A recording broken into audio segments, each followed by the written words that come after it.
तो दोस्तों इस वीडियो में हम नेक्स्ट एपिसोड के प्रीव्यू को एक्सप्लेन करने वाले हैं। नेक्स्ट एपिसोड में वांग निकल जाएगा तियानयुन प्लैनेट पे जाने के लिए। जैसा कि तियानयुन ने उससे कहा था कि अगर वो अपना सुजाकू प्लैनेट छोड़ता है तो उसे तियानयुन प्लैनेट में आना चाहिए। तो अभी तक हमने देखा था कि वांग को अपनी वो सोल चाहिए थी और उसके लिए वो कुछ भी करने को तैयार था। उसको पता चलता है कि अगर वो कियानफेंग को मारकर उसकी सोल निकाल लेता है तो इसके बदले उसको उसकी सोल मिल जाएगी। तो वांग ने यहाँ पर कियानफेंग से फाइट करते हुए उसकी सोल को हासिल कर लिया था। पर तभी वहाँ पर ताओसेन आकर पहुंच जाता है जो कि बहुत ज्यादा भड़का हुआ था और उसने वांग के ऊपर अटैक करने की कोशिश की थी, लेकिन वांग उसका जवाब तो देता है, लेकिन तब भी ताओसेन यहाँ पर ज्यादा स्ट्रॉन्ग लग रहा था। पर तभी वहाँ पर एक मास्क वाला बंदा आ चुका था जिसने ताओसेन को मारते हुए वांग को बचा लिया होता है। तो अब प्रीव्यू के हिसाब से हमें पता चलता है कि असल में वो जो मास्क वाला बंदा था वो कोई और नहीं था बल्कि वो ही मोजी था। आपको शायद याद होगा तो कुछ टाइम पहले हमने देखा था मोजी को जो वांग के पास आया था उसको लाइफ और डेथ का आर्टिस्टिक कंसेप्शन सिखाने के लिए। ये वही बंदा था जो बात करते करते भूल जाता था कि अभी उसने क्या कहा, क्योंकि उसका आर्टिस्टिक कंसेप्शन ही ऐसा था कि वो चीजों को भुला दिया करता था। लेकिन असल में ये बंदा था बहुत ज्यादा स्ट्रॉन्ग। तो उसे ने यहाँ पर आने के बाद वांग की हेल्प करी थी और उसने अपनी पावर का इस्तेमाल करते हुए उस ताओसेन की डिवाइन कॉन्शियसनेस को डिस्ट्रॉय किया था। वांग यहाँ पर मोजी को देखकर एकदम हैरान रह जाता है और वो वहाँ पर उसका शुक्रिया करने लग गया था कि सीनियर आपका बहुत बहुत शुक्रिया यहाँ पर आकर मुझे बचाने के लिए। तो मोजी भी यहाँ पर वांग को देखकर बहुत ज्यादा खुश हो जाता है कि तुम तो यहाँ पर सच में कितने ज्यादा स्ट्रॉन्ग हो चुके हो। पिछली बार जब हमारी मुलाकात हुई थी तब तुम इतने स्ट्रॉन्ग नहीं हुआ करते थे। मैं तुम्हें देखकर बहुत ज्यादा खुश हूँ। मोजी को देखकर बाकी सारे लोग भी यहाँ पर एकदम हैरान रह चुके थे कि आखिर ये बंदा कितना ज्यादा स्ट्रॉन्ग है। साथ ही साथ मोजी जो था उसी के पास वो कल्टीवेशन स्टार क्रिस्टल भी होता है। तो वो अब यहाँ पर सोचने लग गया था कि अगला सुजाकू लॉर्ड कौन बने, कौन संभालेगा इस सुजाकू प्लैनेट को। वो यहाँ पर वांग को ऑफर देता है कि क्या तुम यहाँ पर ये बनना चाहोगे, लेकिन वांग तो पहले से इनकार कर चुका था कि उसको यहाँ पर सुजाकू लॉर्ड नहीं बनना है। तो वो सीधा सीधा इसके लिए इनकार कर चुका था। लेकिन वो कहता है कि मेरे नजर में एक बंदा है जो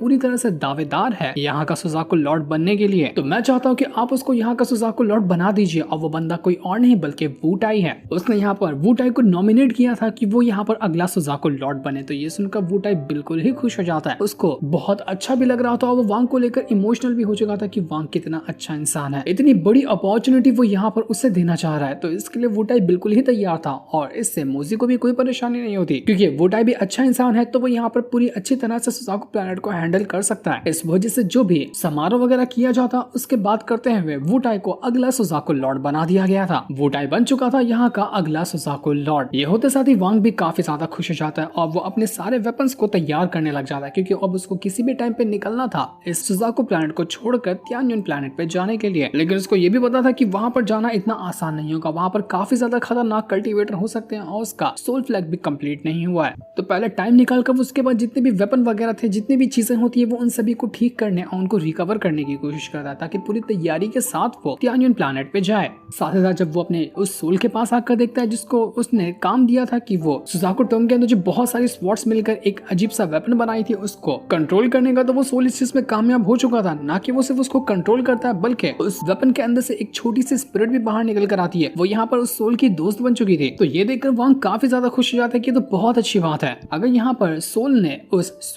वेपन की सोल के साथ दोस्ती नहीं की होती तो मुझे वेपन को कंट्रोल करने में बहुत ज्यादा मुश्किल आ सकती थी, लेकिन अब ये काम बहुत ज्यादा आसान हो गया। तो ये वेपन भी मेरे आगे चलकर काम आने वाला है जब मैं तियानयुन प्लैनेट पे जाऊंगा। तो इसके बाद वांग यहाँ पर सिटुनान के पास जाता है और उसको कहने लग जाता है कि हम यहाँ पर तैयार हैं इस प्लैनेट को छोड़ने के लिए। तो आप मुझे यहाँ पर गाइडेंस दे देते कि मैं यहाँ पर किस तरह से इस प्लैनेट को छोड़कर तियानयुन प्लैनेट पे जा सकता हूँ, तो ये बहुत अच्छा होता। सिटुनान कहता है कि हाँ बिल्कुल, मैं तुम्हें ले जा सकता हूँ तियानयुन प्लैनेट पे, क्योंकि मुझे भी ये प्लैनेट पे नहीं रहना है, मुझे दूसरी जगह जाना है। तो मैं तुम्हें आधे रास्ते तक छोड़ दूंगा, वहां से तुम्हें अकेले ही आगे बढ़ना पड़ेगा। जिस पर वांग भी मान चुका था। और यहाँ पर वांग जब से पैदा हुआ था तब से न जाने कितने सौ सालों की उसने कल्टीवेशन की, सारी कल्टीवेशन उसने इसी सुजाकू प्लैनेट के ऊपर करी थी और आज वो इस सुजाकू प्लैनेट को छोड़कर जा रहा था, जिस वजह से वो काफी ज्यादा इमोशनल भी होता है कि उसे इस प्लैनेट को छोड़कर जाना पड़ेगा। लेकिन अगर उसको इस कल्टीवेशन की दुनिया में आगे बढ़ना है और खुद को साबित करना है कि वो बहुत ज्यादा स्ट्रॉन्ग कल्टीवेटर बन सकता है, तो उसे ये तो जगह करनी होगी क्योंकि सुजाकू प्लैनेट पे अब कुछ नहीं बचा जो यहाँ पर वांग की हेल्प करे एक स्ट्रॉन्ग कल्टीवेटर बनाने में। तो इसके बाद सितुनान और वांग दोनों स्टार कंपास पे सवार होकर आसमान की ओर निकल जाते हैं क्योंकि अब किसी भी प्लैनेट को छोड़ना है तो आसमान के ऊपर ही जाना पड़ेगा और पूरा स्पेस में ट्रेवल करते हुए तभी जाकर दूसरे किसी प्लैनेट पे जाया जा सकता है। तो यही काम अब यहाँ पर वांग को भी करना था। वो स्टार कंपास पे सवार होकर जाने लग जाता है तियानयुन प्लैनेट की तरफ।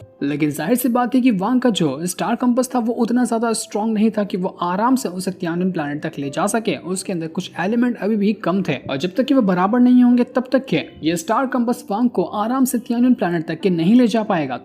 तो सितुनान उसको बताने लग जाता है कि मैंने सुना है ना रास्ते में और भी कई सारे प्लैनेट हैं और वहाँ पर अच्छी अच्छी चीजें मिलती हैं, ट्रेजर वगैरह भी मिलते हैं। तो एक काम करते हैं, रास्ते में किसी छोटे मोटे प्लैनेट पर रुकते हैं और वहाँ से ट्रेजर लेकर इस स्टार कंपास को पूरी तरह से ठीक कर देंगे और उसके बाद हम निकलेंगे तियानजुन प्लैनेट पे जाने के लिए। तो वांग भी इसके लिए बिल्कुल मना नहीं करता, ये तो अच्छी बात है। इस वजह से वो लोग किसी दूसरे प्लैनेट पे आकर रुक जाते हैं ताकि यहाँ से सामान खरीद सके और उसकी मदद से अपने स्टार कंपास को ठीक करेंगे और इसके बाद वो जाएंगे तियानजुन प्लैनेट के ऊपर। लेकिन जब यहाँ पर नए प्लैनेट के ऊपर वांग आया था तो ये जगह बिल्कुल ही हैरान कर देने वाली थी। यहाँ पर भी काफी सारे लोग मौजूद थे और बिल्कुल एक नॉर्मल माहौल होता है जहाँ सभी लोग अपना डेली के काम पर लगे हुए थे और यहाँ पर बहुत सारी दुकानें भी होती हैं। सितुनान ने वांग को बताया था कि कौन सा ट्रेजर उसको लगेगा जिसकी मदद से वो यहाँ पर अपने स्टार कंपास को ठीक कर सकता है। तो वांग यहाँ पर उसी ट्रेजर को ढूंढने के लिए निकल जाता है। लेकिन ये जगह वांग के लिए बिल्कुल अजनबी की तरह थी, ना वो इससे पहले कभी यहाँ पर आया था, ना ही उसको कोई पहचान रहा होता है। तो यहाँ के जितने भी लोग थे वो यहाँ पर वांग को देखकर एकदम हैरान रह चुके थे कि आखिर ये बंदा है कौन, ये तो कोई आउटसाइडर लग रहा है। तो आखिर ये यहाँ पर अंदर आया तो आया कैसे? तो एक बंदा तुरंत यहाँ पर वांग को रोकने के लिए पहुंच जाता है कि नहीं, तुम अंदर नहीं जा सकते, जो भी तुम हो ना तुम वहीं पर रुक जाओ, मैं तुम्हें अंदर जाने की परमिशन नहीं दूंगा। ये सुनने की देरी थी कि वांग का यहाँ पर दिमाग फट जाता है कि आखिर इसकी हिम्मत कैसे हुई जो मुझे यहाँ पर आकर रोकने की कोशिश कर रहा है। उसको पता चल गया था कि सामने वाला जो बंदा है उसका कल्टीवेशन इतना ज्यादा भी हाई नहीं है कि वांग को उससे कोई परेशानी होगी। तो वांग तुरंत ही यहाँ पर अपनी पावर का इस्तेमाल करते हुए उस बंदे को बहुत मारता है, मार मार कर उसने उसकी हालत खराब कर दी थी, जिस वजह से उस बंदे का पूरा कल्टीवेशन ही डिस्ट्रॉय हो गया था। और इससे वो बंदा काफी ज्यादा भड़क जाता है कि मैं तुझे छोड़ूंगा नहीं, तेरी हिम्मत कैसे हुई यहाँ पर मुझे चोट पहुंचाने की, तू तो गया, तू जानता नहीं कि मैं कौन हूँ, मेरे कितने सारे सपोर्टर लोग हैं जो आकर यहाँ पर तेरी जान ले लेंगे। तो इतना कहते साथ ही वो बंदा यहाँ पर किसी दूसरे बंदे को बुला लेता है और जिसको उसने बुलाया था ये बंदा काफी ज्यादा खतरनाक नजर आ रहा था और आते साथ ही वो बड़े गुस्से में वांग को देख रहा होता है। वांग भी उसको देखकर हैरान रह चुका था, उसकी कल्टीवेशन देखकर वांग को ऐसा लगने लगता है कि ये भी आराम से इन्फेंट ट्रांसफॉर्मेशन लेवल पर मौजूद ही होगा। और जब वो बंदा यहाँ पर वांग को देखता है वो उसको गुस्से में कहने लग जाता है कि कचड़े कहीं के, बिल्कुल तू किसी काम का नहीं है, ना तेरे पास ढंग की कल्टीवेशन है ना कुछ और है, और तू यहाँ पर हमारे इलाके में आकर हमसे ही शान पट्टी करने की कोशिश कर रहा है, तुझे तो सबक सिखाना ही पड़ेगा। तो ये देखकर वांग भी यहाँ पर हैरान रह चुका था कि आखिर ये बंदा है कौन। देखने पर उसको ऐसा लग रहा होता है कि ये बंदा असल में तियानजुन प्लैनेट से ही आया हुआ है क्योंकि उसका हुलिया देखकर वांग को महसूस हो रहा था। लेकिन अब इस नए प्लैनेट पे आते साथ ही वांग ने यहाँ पर मैटर शुरू कर दिया था और यहाँ पे आते साथ ही उसका एक बंदे से झगड़ा हो गया। अब ये झगड़ा कितनी बड़ी मुसीबत बनकर सामने आएगा ये तो हमें एपिसोड के अंदर ही पता चलेगा। और जो बंदा भी यहाँ पर आया हुआ था वो कौन है, वो कितना ज्यादा खतरनाक है और वो क्या यहाँ पर वांग के